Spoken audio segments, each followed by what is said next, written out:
This is part 2 of the horror story I started reading yesterday. I suggest you watch yesterday's video to get yourself caught up first.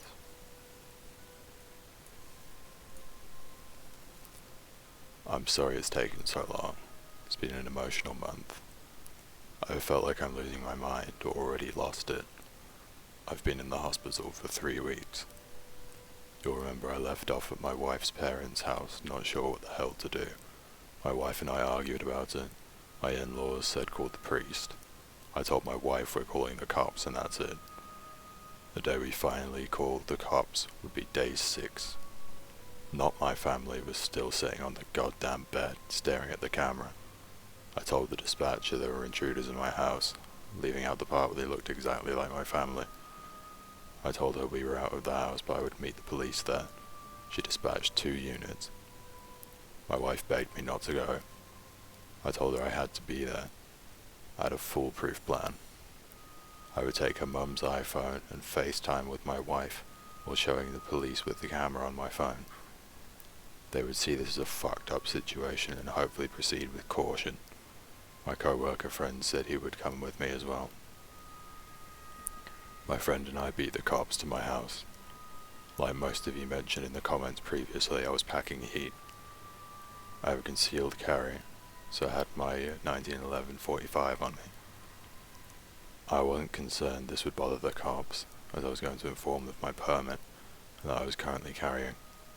What I wasn't going to tell them was that I had my father-in-law's AR-15 in my trunk.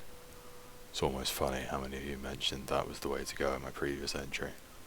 I didn't plan on telling the cops about it, because I was not planning on needing it. They would come armed and be prepared.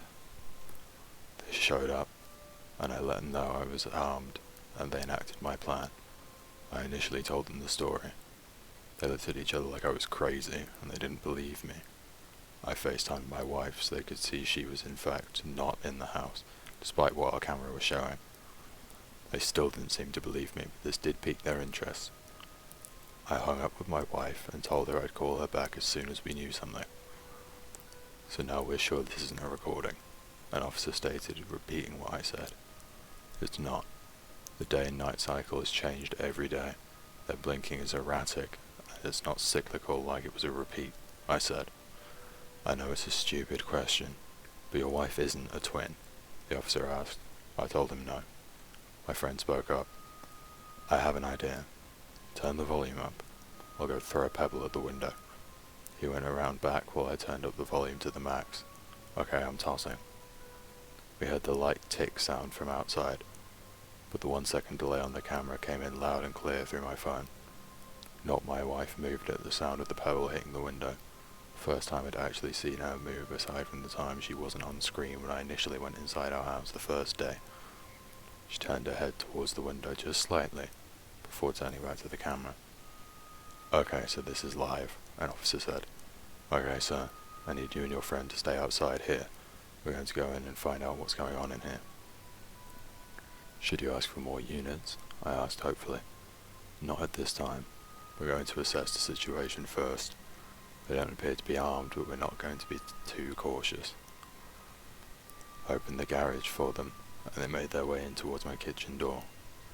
They radioed dispatch and they were heading in into standby. They disappeared into my house. A few seconds after they went in, the camera went out. I wanted to vomit.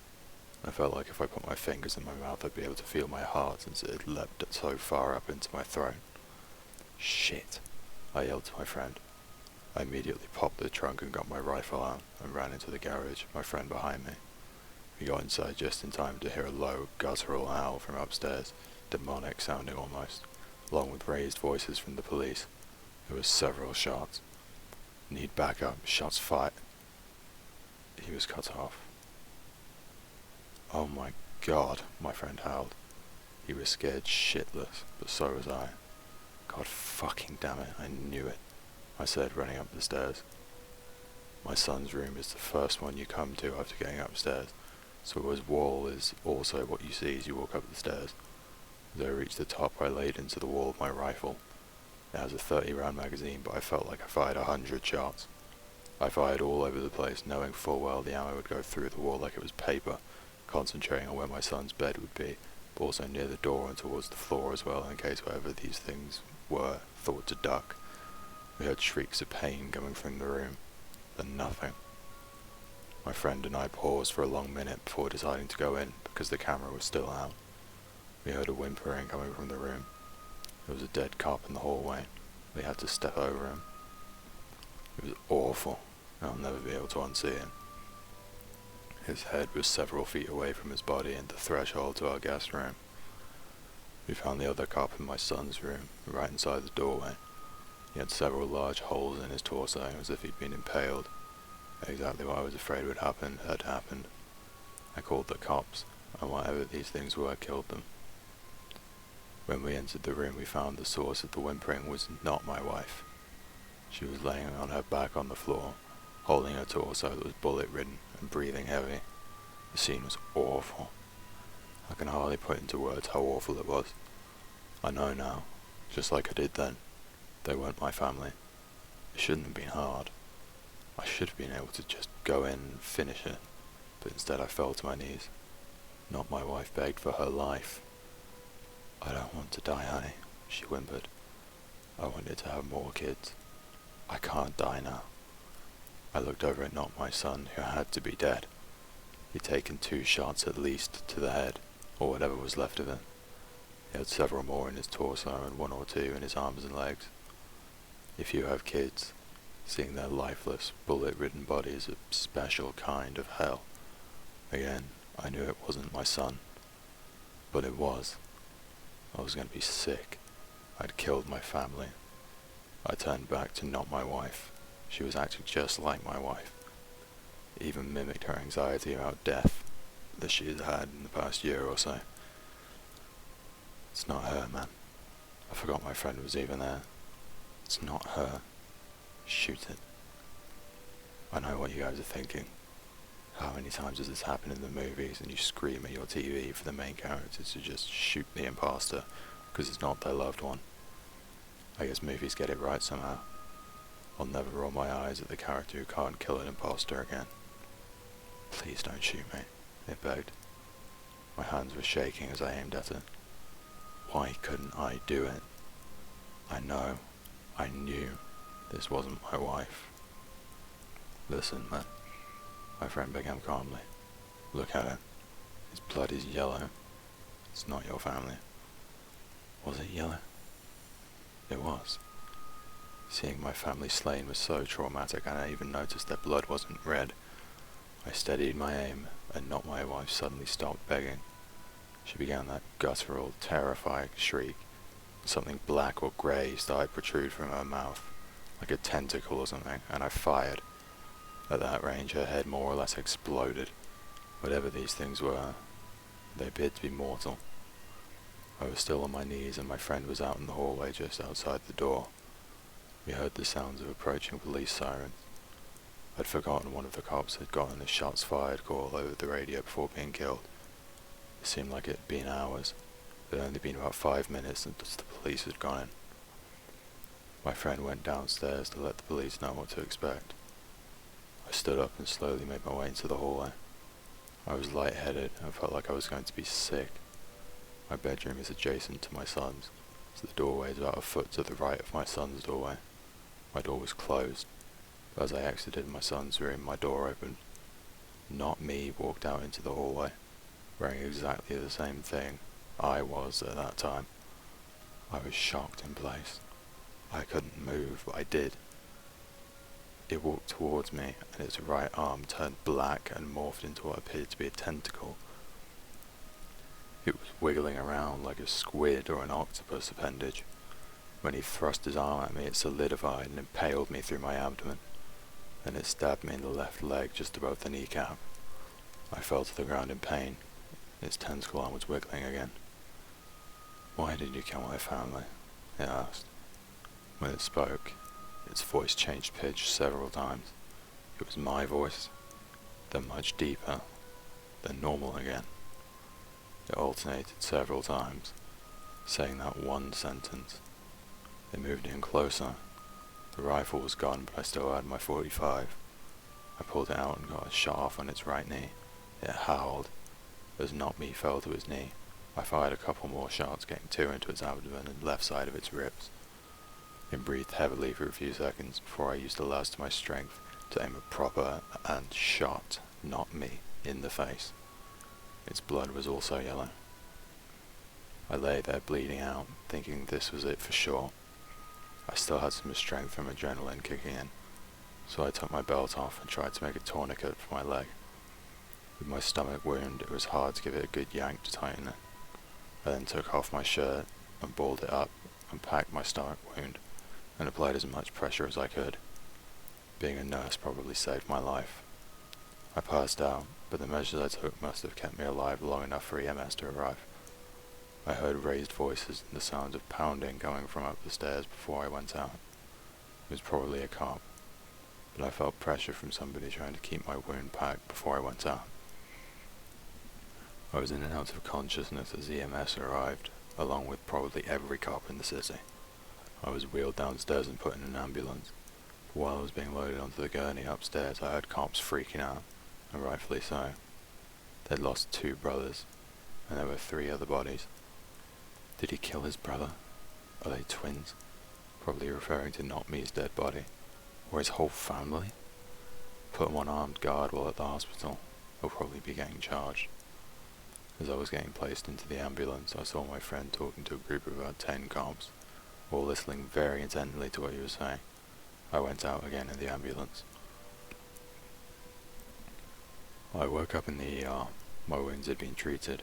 The tentacle hadn't been more than a few inches wide, so it was just slightly larger than a large knife. They'd sewn me up and found that I was currently receiving a blood transfusion to do blood loss at my home. My wife had authorized them to do whatever they had needed while I was unconscious. She was also extremely pissed that I went into the house. We're okay now, but that's a story for another day. I was in the hospital for 3 weeks since I ended up getting an infection and almost went septic. I needed quite a few antibiotics. For the entire 3 weeks I had cops in my room with questions. After about a week they released me and no longer had me under armed guard. I told them absolutely everything, not caring if it made sense or not. And thank God my friend had come with me, since he was able to corroborate this weird story. Midway through my hospital stay, men with suits came to pay me a visit. They were government, I knew right away. They said they were FBI, but I don't know if I believe that. They wanted to talk about not my family. The police chief and the coroner were involved, and it was very hush-hush. They made it clear this was not to get out to the public. This is where I have to apologize, probably, for an anticlimactic ending to this ordeal. I don't know what Not Me and my family were. Neither do they. The only thing we know is that they were sentient creatures that looked like us and had yellow blood. I begged the coroner to tell me about their autopsies, but he said he wasn't allowed to say. He must have felt bad for me, since I received a bouquet of flowers a couple of days later. The card inside the envelope read, "We don't know what they are. They have the same organs we do, but in different parts of their body, aside from their brain. But what's red and pink inside us is green and yellow inside them. They're humanoid creatures, but whatever they aren't human. The government thinks they may be extraterrestrial. Destroy this letter ASAP." We had our house professionally cleared. It was almost surely a government team, since they contacted us on behalf of the police. You couldn't find any Google reviews or website for the company online. My wife and I are not going back to our house. We would love to burn it down, but there's no way to do that and avoid suspicion of arson at this point. We'll end up taking a huge loss on the property, since everyone in our neighborhood knows there was an incident involving multiple deaths in the house, but don't know what actually happened. It'll be hard to sell, but eventually it will. We're going to move on from here. I told everyone at work. It was a home invasion, and they bought in. I'll go back to work in a couple of weeks, and we'll start looking for a new house. Again, I'm sorry. We know everyone wanted a concrete ending, and to know exactly what the fuck those things were, but we just don't know. Aliens sounds good to me. I've been thinking if they were supernatural or actual demons, gunfire wouldn't have been able to kill them. It's just hard to say. If they were aliens, why did they just sit there and creep in our house for a week? And even try to take over our lives? It's hard to wrap my head around. If it is aliens, keep your eyes peeled out there. There could be more of them. I hope you enjoyed this 2-part series. I'm going to start doing real Reddit horror stories in the future. I hope you guys are ready for it. And I hope you don't lose too much sleep over it. Thank you for watching. Good night.